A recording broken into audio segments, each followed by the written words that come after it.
Hi, everyone. This is Rob Roy, and welcome to the Elliott Wave Options U.S. Market Update. Quick reminder, we're recording this during market hours on Friday before the holiday weekend, and things could change slightly into the close, but I don't think too much action is going to happen with the holiday weekend coming up. As you see on your screen, and we do each and every week, we're showing you the stocks that will be featured in this recording. And as a quick reminder, you can go directly to one of those stocks using the chapters feature on the recording. All right. A quick reminder, we were not here last week. Travel schedules, we didn't do a recording, so we got 2 weeks of stuff to catch up on. So let's jump in real quick. First of all, the economic stuff. We had Chairman Powell's commentary at Jackson Hole, basically flipping the script, saying it's time to change towards changing policy. Time has come, whatever you want to call it. But basically, they're going towards rate cuts, pretty much guided towards rate cuts on the Thursday before Chairman Powell's comments. It was noted that several, and that's Fed speak for who knows how many, because they don't give us exact numbers. They use things like several, vast majority. They never tell us how many of the voting members vote one way or the other. But the quote was several were actually in favor of a July rate cut that would have voted for it had it come up on the table, but it didn't. And now the vast majority are favoring the September cut, and then Chairman Powell confirmed it on Friday. So probably going to be 25 basis points in September, and then we'll see what happens after that. All right, so let's get to the economic news of this week. And the key thing was today, this morning, the PCE inflationary index that the Federal Reserve loves to look at. And in all general purposes, it came in line with expectations, a tenth lower perhaps. But the areas that a lot of people are talking about on the financial networks this morning is personal income was actually up a tenth, and personal spending stayed strong. So the consumer's still spending. So from that standpoint, it feels like the Fed is really happy. I really don't think we're going to get more than a 25 basis point cut in September based on that news. And let's take a look at the charts. So if we go to the S&P, we can see that when Chairman Powell came out last Friday, the market kind of liked that. Perhaps there was a little bit of concern, but we seem to be bumping our head against this resistance area from the previous wave 5 high back in the middle of July. Can we break through that? And what I'm watching is if we break through that, level, does that 5 move over and it becomes an extension of the wave 5, or is there any possibility that maybe that 5 could relabel to a 3? And I'll show you why I'm really concerned, or not concerned, interested in whether or not that happens or not. But for right now, just right below this resistance level, above the 10-day moving average, so below resistance, above the 10-day moving average, either one of these could happen. The resistance could hold and we roll over, or we could consolidate a little bit more and break out and perhaps move towards the top of this tap box. And by the way, if you haven't gone and gotten a copy of this software, I mention it each and every week. This is the best Elliott Wave software I've seen. A lot of other technical indicators. Go to hub.com. You can actually become a founding member right now if you like AI signals. I'll show you a little bit about those later on. But get a copy of this software while you can, because there is going to be a limited supply of it, especially with the AI signals, et cetera. The data scientist that company employs does not want everyone on the planet to have it. And, it would affect the effectiveness, obviously. So that's what we're looking at on the S&P. And then what I wanted to talk about as far as whether or not that wave 3 moves or not is we move over to the Dow. And you can see considerably different chart. So the S&P is hovering underneath resistance from those July highs. We've broken the July highs on the DIA. It's showing a wave 3. We had this large symmetrical triangle, which we've clearly broken out to the upside. If we take a look at the ADX, the DMI, here you can see that it's constructive. You would like to see a little more separation maybe between the two directional indicators, but the ADX is trending higher.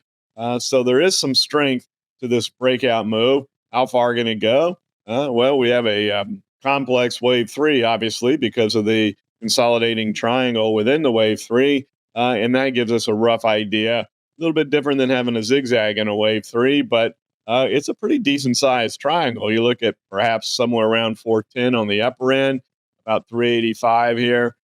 So rounded up to 390. So the 20-point move on the DIA is possible to continue higher. So that would be a good extension on the wave 3. Now, if I go back to the S&P chart real quick and put the DMI on, look at the difference. The ADX is just straight down. So even though we've had a pretty heck of a good move off of that yen carry trade Monday low, the ADX has just yawned at it the entire way, saying, yeah, there's just really no strength to this move as we go higher. So that's why I think there's still the possibility that this wave 5 is done and that we could start to roll over. I think market rotation is occurring in the markets right now. I think that's the main point that I want to make. And I was just talking about the software and the AI signals. So I want to show you a signal. I'm going to skip around a little bit here, but this is a signal that the AI has liked from a directional standpoint within the Impulse portfolio is, believe it or not, the Russell 1000 value.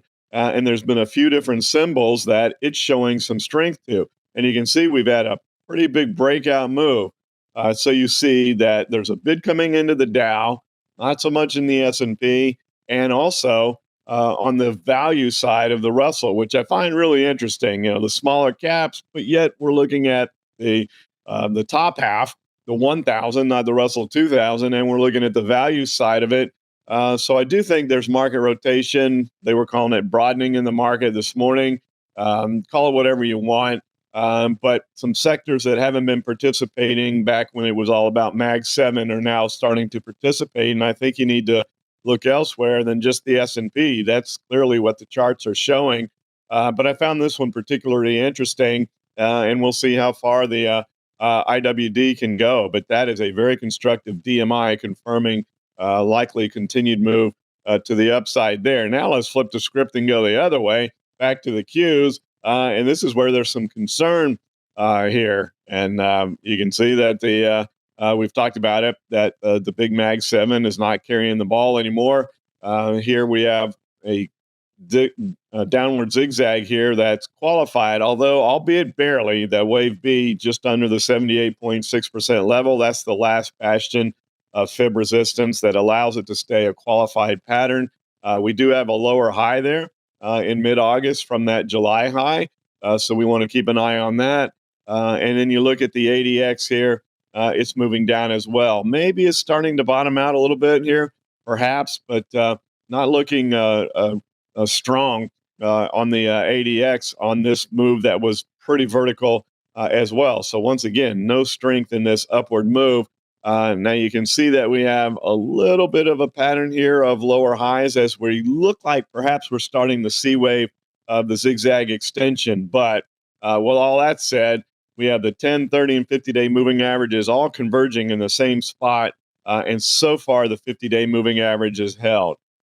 So if we bounce from here and take out that wave B, the downward zigzag becomes disqualified and it's not a factor anymore. But if we break below the 50-day moving average and start to continue lower, then I do think that we have to take serious consideration of the fact that that C wave extension could play out. So how we handle the 50-day moving average on the Qs, that's going to be key moving forward there. Let's take a look at the TNX. Boy, this is something that we've talked a lot about during Trade Finder over the past couple of weeks. And by the way, if you haven't registered for Trade Finder, you can do so with the link provided. We do it every Tuesday at 1 p.m. Eastern time, so it's during market hours. We talk the markets. We look for trade ideas. We have a live Q&A. It's a great community. They all communicate back and forth. They look for great stock symbols, and our track record of the ideas that we find during a Trade Finder has been pretty darn good. So I'd love to have you join us next week. So click on that link and be part of this great community of Trade Finder. All right, so back to the TNX, which is what we've been talking about. Look at this symmetrical triangle that's being formed here. We had the extended move down to 161.8. I'd made the comment in the past that I wasn't sure we wanted to see this C wave be an extended C wave. We held right at that 100% extension for quite some time. This is why we look at this fib stuff. I mean, zigzags, Elliott Wave, fib levels, this all works. And if it's not working for you, I would submit to you that maybe you need to learn a little bit more about it. But moving down here, you can see we came to 161.8% extension. And then on that yen Monday, we moved lower. And now we formed a pretty decent symmetrical triangle here. So something's getting ready to happen on the TNX. And as you know, the bond market is still screaming recession, even though that everybody's talking about, still going to have a soft landing, et cetera, in the economy. The bond market's not saying that. My history over 27 years has been never to ignore the bond market. Nothing's 100%. Nothing works every time. Maybe we do have a soft landing. Maybe we avoid a recession, but I cannot ignore what the bond market's saying. So it stays in my thought process of the possibility, at least. And then when I look at this, I wonder, we're going to break out of this TNX. And is there a positive scenario here?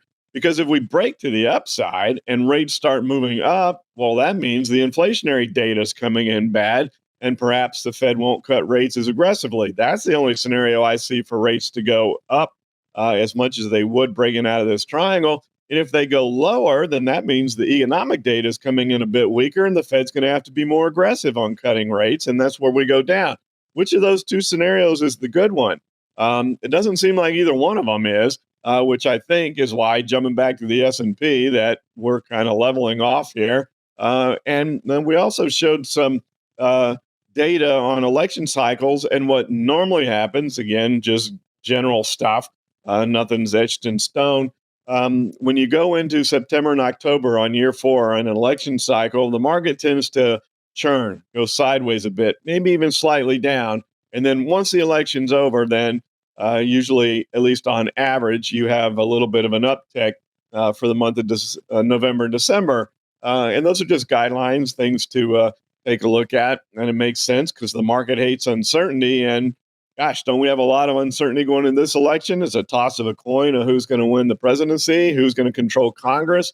We don't play politics here. The market just doesn't like uncertainty. And there's uncertainty going into this election.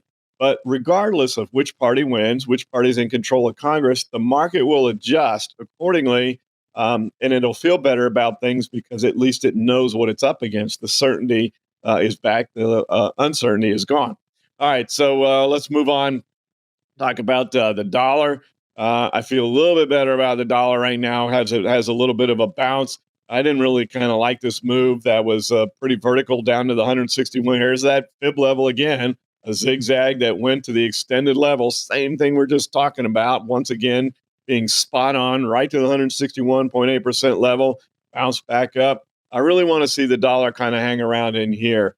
I don't think we want to lose the dollar. We need the globe to still have confidence in the dollar. And if the TNX does break to the downside, then that could be a little bit rough on the dollar as well. So a little bit of concern there that I'm watching. Let's look at TLT while we're in this area. I know you guys ask about it. So remember TLT a little longer on the curve at the 20-year. This is prices where TNX is yields. We still have a symmetrical triangle here. So same pattern, just in the opposite area because, again, prices versus yields.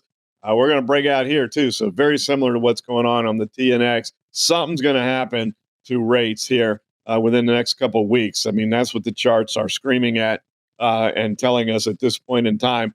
Let's move over to the VIX real quick. And basically not a whole lot going on there. We're back down in that range between 12.5 and 17.5. We had the big spike from yen Monday, and then now we're back in here. Until we break back above 17.5, you can see we tested it a couple times. Weren't able to break through it. Or break below 12.5, which I really don't think that's going to happen. Perhaps we stay in a trading range here on the VIX, and maybe that's what's being shown with the S&P is that we're just going to be range bound now, at least until we get through the election. We'll see what happens when the Fed actually does cut rates, if that creates a little more volatility or not. That'll be interesting to see. Let's look at Bitcoin real quick. And we are in a big symmetrical triangle here in Bitcoin. We're kind of testing the lower trend line here, the one of the higher lows. It needs to hold right here, or we have to start talking about maybe it's breaking out. But amazing that this big, huge triangle is right at 60,000, which is a major point of support and resistance and has been with Bitcoin. something big's coming in crypto land, and it's probably going to have to do with the election on which party wins. As you know, one party's way more in favor of crypto than the other. We had this big move up here back about a week ago where we hit 65,000. That was when RFK Jr., who's also a believer in crypto, put his support behind President Trump. And so we ran up here, but then we turned around and came right back down to the support resistance line at 60,000.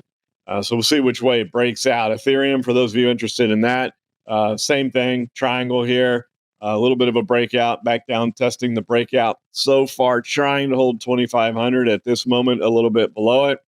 So I don't know which way the cryptos are going to go, but something is getting ready to happen.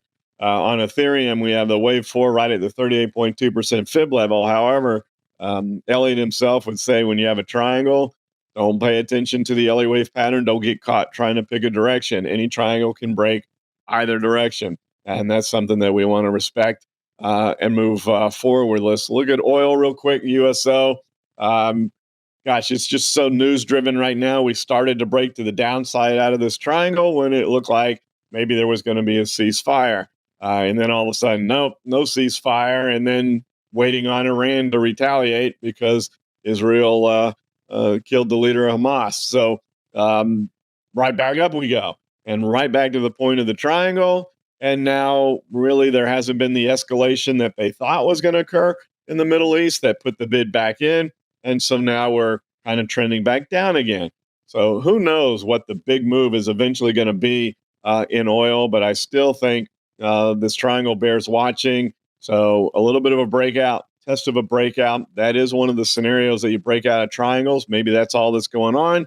And we do continue back to the downside in oil. We'll have to wait and see how that all plays out. All right, so let's move into some stocks of interest. Certainly, we got to talk about Nvidia. That's the big one that everybody will want to know with the earnings report that is coming out or just came out, and lots to talk about here. But as we get to the stocks of interest, I wanted to remind you, I mentioned a little bit about the AI, and I talked about that with the IWD. And a quick reminder that every single month this year, we're giving away one of our level 3 subscriptions. You can see it on your screen right there. It counts the time strategy, which is a sideways strategy. It's AI based, where the AI tells us the likelihood of staying in a 1 standard deviation range. In other words, a range bound stock where you can put an income type strategy on. The volatility strategy, which I think is really going to be picking up, especially if we go through consolidation into the election. Those are triangles that break out. I already showed you a few today. And then we have the AI-based impulse strategy, where the AI gives us a score of the likelihood of the movement, heavily focused on zigzags within wave 3s.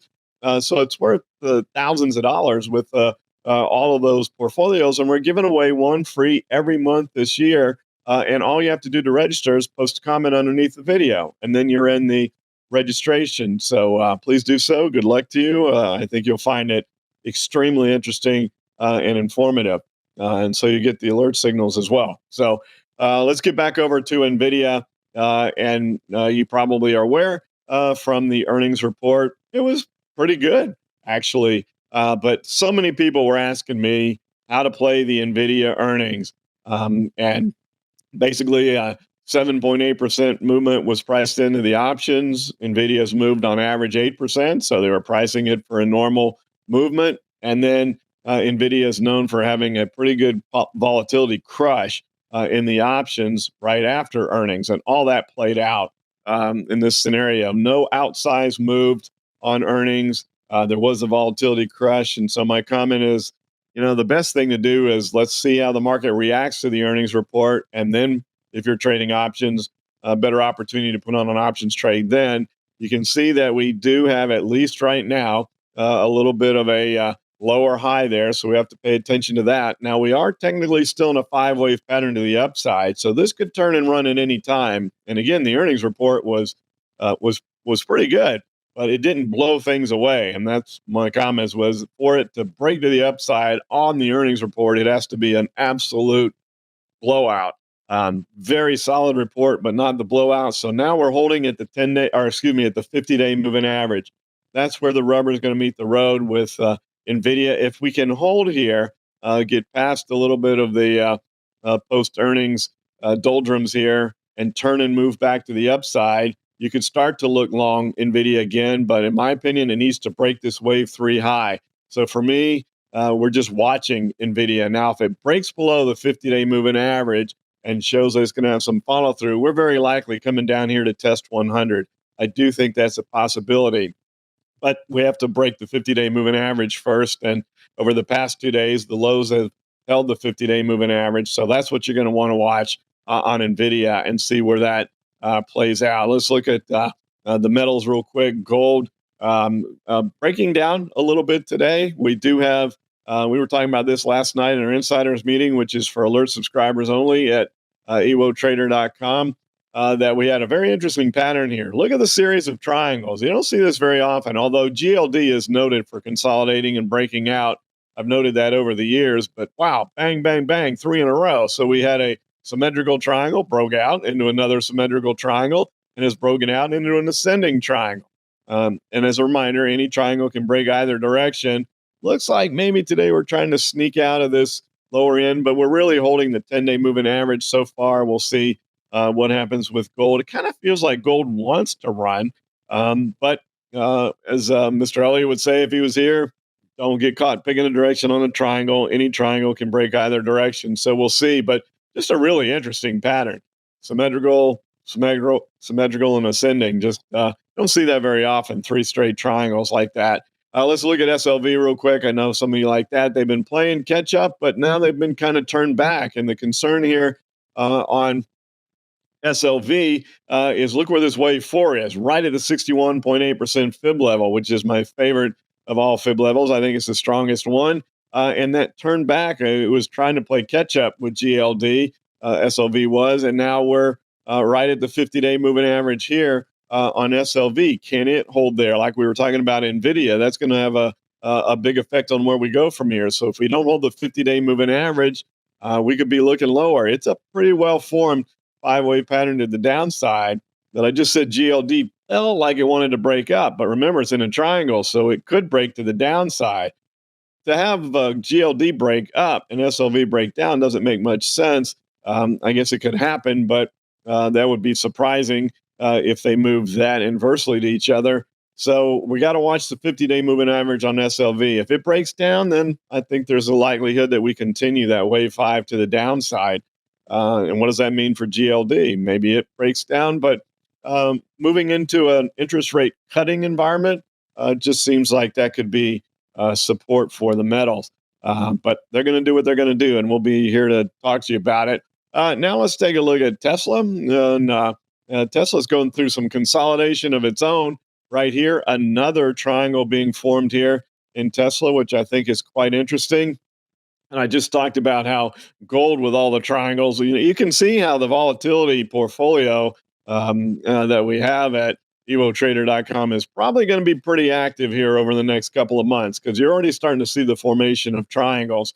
And you don't have to pick a direction on those. You just look for the pattern and let the direction take care of itself. But symmetrical triangle broke out, nice upside breakout, consolidated into another one. My favorite of all triangle patterns when you have a vertical move in a symmetrical triangle, it always breaks out. It did here, broke to the downside, and now we're consolidating into another one. So taking a page out of the GLD book is Tesla right now. And so once again, it looks like some sort of a move. You would look, gosh, maybe $50 move coming out of Tesla. No idea which direction it's going to be, but keep an eye on it. That's probably going to happen. Look how the 10, 30, and 50-day moving averages all converging at the exact same point in the middle of the triangle.